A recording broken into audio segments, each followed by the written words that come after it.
Чиний хамгийн сайн найз хэн бэ гэж мэгээл. Бага ангид байхад дандаа тийм яриа явдаг гэж үлээ тий. Тэгснэ чи миний хамгийн сайн найз биш, тэр миний хамгийн сайн найз энэ төр гэдэл. Хүүхд болгол хин нэгний хамгийн сайн найз нь байдаг гэж үлээ. Хүмүүс тэгээд ч тэрөө бага насандаа найзтай болох амархан гэж ярьдаг. Гэхдээ үннийг хэлэхэд найзыг хизээж хаанаас ч олж болно. Энэ удаагийн спойлер задангийн дугаараар таны гарцаагүй мэдэх дулаахан нөхөрлөл анх нөхдийн талаар өгүүлэх цэргийн сургууль гэх ор сериалыг ярьж өгөр боллоо. Go Plus Sky Media-тэй хамтарч үргэлээ.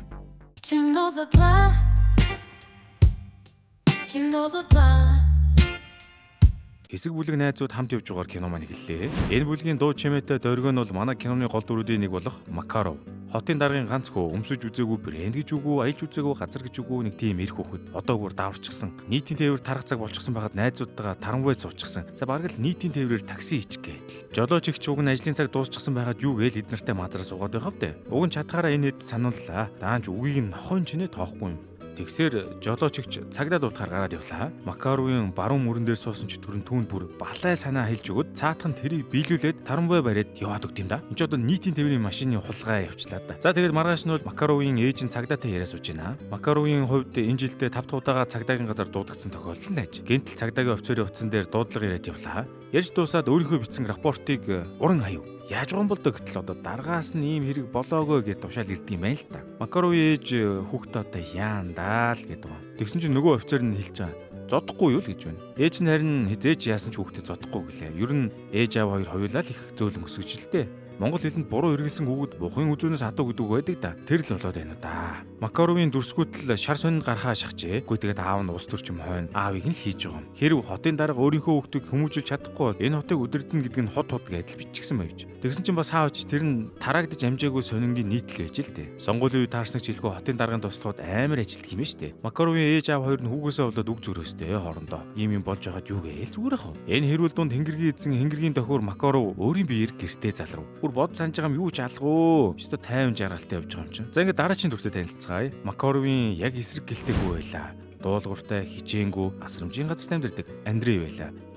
Андрей дээр ээж нь ирчихсэн гэд багш нь хэлв. Тэгсэн Андрей асрамжийн газар өнчин хүүхдүүд байдаг юм гээд бүр халгаасангүй. Хоёр дахь мэдээ нь болохоор Андрейгийн Суворовын цэргийн сургуулиас захиарч. Тэр нь бүр эсэлтийн хуудас. Андрей минь бүр баярлаад л асаргын хүүхдүүд шалгалтгүйгээр суугаад эсэлдэг юм байл та. Тэрийг нь сонссноо Андрей над өглөх хэрэггүй гэж жоох шиг. Юу гэж өглөх болох вэ гэд багш нь сургаалыг өгүүлж байна. Ингээд Андрей минь ухаан оров. Өөр нэг гол дүр маань Синицин гэдэг. Аав нь цэргийн болохоор багын мөрөөд нь Суворовын сургуульд орох юм байна л да. Тэгээ сүнэлтийн бэлтгэлээ хийгээд байж байхад найз өхн ирээд гомдолж байна. Үгүй тэгээд одоо найз өхнөө таахгүй дасгал хийгээд байхаар чинь уралгүй яах вэ? Найз өхнийх нь аав нь тэр хоёр зориулаад зуны туслангийн ирэх авч өгсөн гэд баяртай мэдээгээ дуулах гэсэн чинь Синицэн гүй гэдэг юм шүү дээ. Сургуультай бичиг баримтаа өчгсөн болохоор хүлээх ёстой юм байна л да. Тэгсэн найз өхн уурсаар л явлаа. Энэ хоёр одоо 10-аас ихэд арай л токсгүй шүү дээ. За энэ үеэр хэнгэргийн эзэн Макаров ээжтэйгээ хоолойдоо сууж байна. Зүгээр холоож ичгүй олон юм яриад ээжигээ даралтыг хэсгээд авлаа. Энэ хүүхэд бүр том толголоод аавынхаа өдөрч гэсэн юм олон ярьж байгаад гэрээсээ хөөгдчихлээ шүү. Дараа нь бүр бүтэхгүй зүйл хийж байгаад аавдаа баригдаад Суворовын сургуульд хүчээр сурахаар болно доо. За ингээд эсэлтийн өдөрчиж манай баатарууд сургуулийнхаа үзлэгдээ орвоо. Эрүүл мэндийн үзлэгээр өндөр нам тарган бүдүүн хамаардаггүй бүгдээрээ шахацлаа тамаг юм үзүүлдэг юм байл та. Нөгөө Макаров ч бүр эмчид эрэгтэй хүн сонирхдаг гэж мэгээд яаж иж байгаа тэнцэхгүй байх санаатай. Тэр дунд нь Степа гээд бондойсон хөөхөн хөөйлаа. Эмчийн үзлэгээс хурган хахуул өгөх гэж байгаа юм шиг. Манай нутгийн утсан загас гоё танд өгч болно шүү гэж мэгээд. Алин модноосоо холддоггүй гэдэг дээ. Степегийн ээж аав хоёр нь захирал дээр орчихсон яг л ижлэгэн байдалтай байна. Энэ удаад бас тарагс үзцгээтэй. За ингэж эсэлтийн шалгалт үргэлжлсээр эхлэлний шалгалтаар чээж үжиг авч байна. Тэгсэн манай Андрегийн араас нэг хүн хуулч гай шагаагаа 50 бичүүлсэнгүй. Хэл уран зохиолын багш нь тэрийг хараа юу гэж зүгээр хавтай. Хоёр үгээс асуултал хуулах гэж чичирдсэн хүн Андрейг өөрөөс нь асуугаад байсан юм гэд гүтгээд авлаа. Шалгалтын дараа Андрей маань уур уцаар нь бадарчихсан нөгөө хөлтө бүр нанжлаад авлаа. Тэгж байгаад нэг хушуучийн нүдэнд хүрчихнө. Тэгээд тэр дарга нь хоёр хүүг өрөөндөө дуудаж авчираа загнаж гарва. Та хоёр миний хараанд орлоо гэж мэгээд. Юун ч хараад байх завтай. За тэгээд Андрейг өөрөө өгсөний дараагаар энэ ахлах нөгөө хүүгийн аав гэдгийг нь олж мэднэ. Хүүн Сэрников гэдэг бөгөөд ээжээрээ овголдог болохоор шууд мэдэгдээгүй юм байна л та. Аав нь одоо хүүгээс Андрейгийн мэн овг нэрийг нь мэдэж аваад саллаа. Гэтэл манай онц сурлагтан Андрей эхлэлний шалгалтын дээр унчгуул яг бүр өөрийнх нь бичээгүй их таслал шалгалтын цаасан дээр тавигдсан байлаа. Энд нэг л ноо орчлоо шүү. Эсэлтийн үеэр одоо бүх хүний синдром ордог юм уу та? хурандаа хайшин. Хурандаа гөрөөнд нэг хүү тэнцээгүй ч гэсэн ормоор байна гэд уйлаад дуулаа сууж байна. Хурандаа хэлж байгаа. Тэгээ шалгалтандаа тэнцээгүй бол нэмэргүй дээ. Миний хүү гэдэг хөвтэйхэн ярьж байла. Нөгөө хүү бүр сүулдэ намайг энэ сургуульд оруулахгүй бол амиа хорлон цонхоор үсгэн болоо явчлаа. Үгүй тэгээ хурандаа аргадаа сургуульд оруулна гэж цэргийн амлалт өгчөөж буулгаж авч чадав. Үгүй тэгснэ дараа нь энэ хүүхдийг дагж манай сургууль руу оруулж болохгүй шүү гэж авт юм да. Үгүй та амлалт өгсөн биз дээ гэсэн чинь хурандаа хэлж байгаа. Би тэр амлалт өгч байхад миний гаранд юу хийснийг мэдхгүй гэснэ. Хоорондоо одоо ингэж л ярьдаг юм байлгүй дээ. Суворовын сургуулийн захирал генерал хүн байдаг гэжээ. Андрегийн мэн амьдардаг асрах газрын захирал генералаа яриа сууж байна. Манай Андрей чинь их муухай илмэгдсэн шүү дээ. Асрамжийн газрын захиралагч генерал учир байдлыг тайлбарснаар генерал шууд Андрейтэй уулзахаар болов. Гэхдээ тэгсэн нэг хөөрхөн генерал өөрөө чээж үчгийн шалгалт аван байж Андрейг мэн тэнцвүүллээ. Шинэ Суворовчуудын мэн хичээлийн шинэ жил эхлэвэ. Серников А болон хойд ээжтэйгээ харилцаа их таар байжээ. Андрей болон Макаров хоёр дээр мэн хэнч баяр хүргэхээр ирсэнгүү. Манай гол дөрүүдийн анги салааг хошууж Василий болон философч нар дааж авчээ. Уучин хал цэргүүд нь шинэ хэдтэй огтолтой хийж байна. Тэгснэ нэгдүгээр курсынхныг соос гэж очилдог юм байна л да. За тэгээ соосууд маань ахнараасаа сонирхсан зүйлээ асуугаад л явж байна. Тэр дунд нь Степен маань хоолны талаар асууна. Бас нэг өөр ханд нь харин октод яадаг вэ гэж байна. Хагасаа өдрөлгөн дискотек болдог юм байна уу? Тэрэнд октод зөндөө ирдэг гэж. Эдний насныханд хоол охин хоёр сонирн байдаг юм уу дөө. Маргааш өглөөнөж бүгдээрээ тушаалаар босдог юм байна. Команд өгөөд 45 секундын дотор жагссан байх дүрмтэй байв. Гэхдээ тэгсэн Андрегийн хувцсыг маань шүн унтаж байхад нэг нь заавраалаа хийчихжээ. Нөгөө Серников ч ус санаад яваад байгаа юм байх та. Тэрнээс болоод Андрей маань ээлжийн бус хуваараар шагнуулв. Манай эдийн ихний хичээл орж математикийн багш нь манай эдийг чангалж өгч байна. Бос суу гэснэ.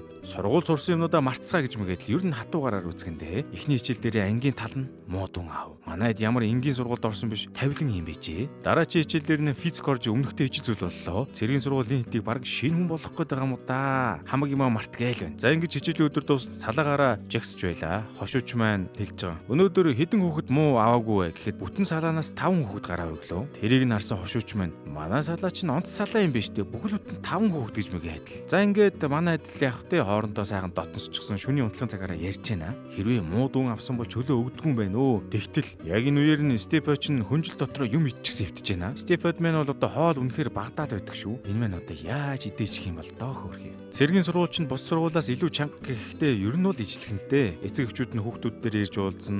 Нэгэргэлтээр Андрегийн ээж минь хүүхдэрийг хүрээд ирвэ. Гэтэл хүн бүр танихгүй хүн хэмбэ? Би асрахын хүүхэд над ээж байхгүй л гэж байна. Андрейг маань үлгийтэй нэрээ ахт нь ээж нь орснууданд үлдээж байсан юм байна штэ. Тэрийг нь одоо хүртэл уушлаагүй байгаа чи. Ээж нь уйлаад л хоцорлоо.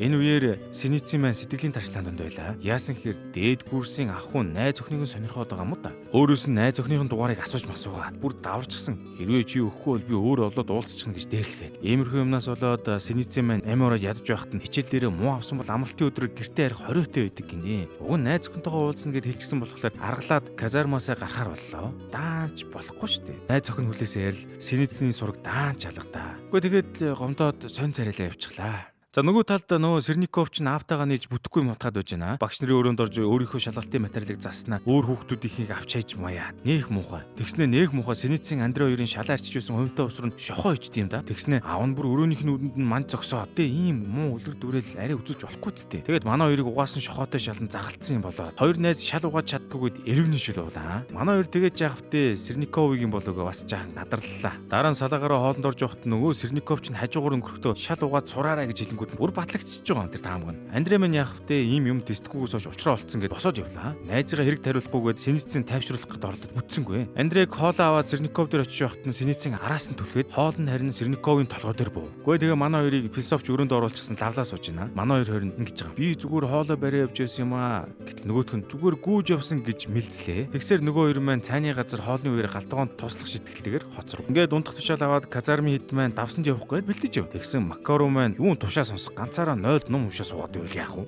Хошууч Василий ийм хүлээмж зөвшөөрөхгүй л дээ. Макаров ч нь одоо чихэн баг таг битүү юм хойно хошууч юм ямар ч үгийг хүлээж авсангүй. Тэгж дайжгаж байгаад Василийд маань нэг хусуулаад авлаа. Макаровыг ч нь одоо гэрт нь ээж нь гар хүрдгүү шүү дээ. Бүр гайхаж балмагдаад аавдаа хэлэн мэлнэ гэж баларж байна. Үгүй тэгсэн аав нь манай хошуучд болохоор Макаровыг яаж хүмүүжүүлээд өгөөч гэж хүссэн аж. Нэг цохиулсан биш Макаров шууд үгэнд орж шүү. За ингэж манай кадетуудын цэргийн амьдрал ихснэр цэргийн сургууль зурлал юм. 1-р бүлгийн 20 дугаар анги энэ түрээд дуусч байна. Тэгэхээр та бүхэн цэргийн сургууль энэхүү зурлыг Go Plus-аас хүргэлээ. Та бүхэн маань үргэлжлүүлэн үзэх хүсвэл Sky Media-гийн Аз бүх кино багц Go Plus-ийн Best Plus багцыг идэвхжүүлээд үзээрэй. Go Plus-ийн багцыг Go Plus-ийн имэйнээр нэвтрэн багцаа идэвхжүүлэх бас боломжтой юм байна шүү. Харин Sky Media-гийн кино багцаа SkyTlab-ийн имэйн вебсайтаар идэвхжүүлэн үзээрэй. Нэрээ нэмж хэлэхэд Sky Media багцаа шинжилээд Hollywood, Аз, Монгол хүүхдийн бүх кино, karaoke гэсэн 6 багцтай болсон юм байлаа шүү. Багцуудаа шинжилснээр илүү олон сонголттой олон зураг кинодтай болж байгаа юм байна. Жишээлбэл Слова Бацаана, цэргийн сургууль, The Walking Dead зурлуудыг их хэлээрээ дуудвар өндөр нэгтршилтайгаар үзээрэй. Тэр зурлуудаас гадна өөр зөндөө сонирхолтой зурлууд байгааг дурдаад илүү үзье.